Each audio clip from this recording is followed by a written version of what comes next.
Hi అండి. ఈ video పొలిటికల్‌గా నా ఫస్ట్ వీడియో. ఈ వీడియో మెయిన్ టాపిక్ ఏంటంటే, నేను ఇప్పటి నుండి పాలిటిక్స్‌లో ఎంటర్ అవ్వాలి అని అనుకుంటున్నాను. దాని యొక్క మెయిన్ రీజన్ ఏంటంటే, జనరల్‌గా మేము ప్రాక్టీస్ చేసేటప్పుడు చాలామందికి ఏదైనా అన్యాయం జరిగిన వాళ్ళు ఏదైనా ప్రాపర్టీ విషయాల్లో అవ్వచ్చు, లేదంటే ఏదైనా క్రిమినల్ కేసెస్‌లో అవ్వచ్చు, లేదంటే ఇంకా వేరే విధమైనటువంటి ఫైనాన్షియల్ విషయాల్లో అవ్వచ్చు, చాలామంది మా దగ్గర క్లయింట్స్ వస్తుంటారు.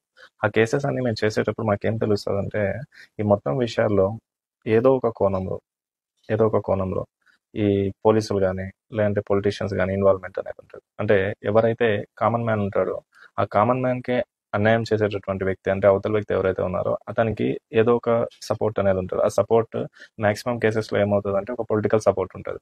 ఆ పొలిటికల్ సపోర్ట్ ఉండడం వల్ల ఏమవుతదంటే తను వెంటనే తను పోలీసుల నుండి గూడా ప్రొటెక్షన్ అనేది తీసుకుంటాడు. సో, ఈ పాలిటిక్స్ అండ్ ఈ పోలీస్ అనేది అతని మీద ఫోర్స్ ఉండేటప్పటికి ఏమవుతదంటే తన హక్కులకి భంగం కలుగుతది. అట్లాంటి సిచ్యువేషన్‌లో ఏమవుతదంటే మాక్సిమం ఆ పర్సన్ అనేది ఆహ్, ఒ తన బాధను డిఫెండ్ చేసుకోవడానికి గాని, తనకు రావాల్సినటువంటి హక్కుల గురించి గాని పోరాడేకి శక్తి సామర్థ్యాలు కోల్పోయి పోతే పోనీలే అనే సిచ్యువేషన్‌కెళ్ళిపోతాడు. ఫర్ ఎగ్జాంపుల్ ఇలాంటి కండిషనే చూసుకుంటే యాక్చువల్ మా చిన్నప్పుడు మాకొక ప్రాపర్టీ ఉండేది.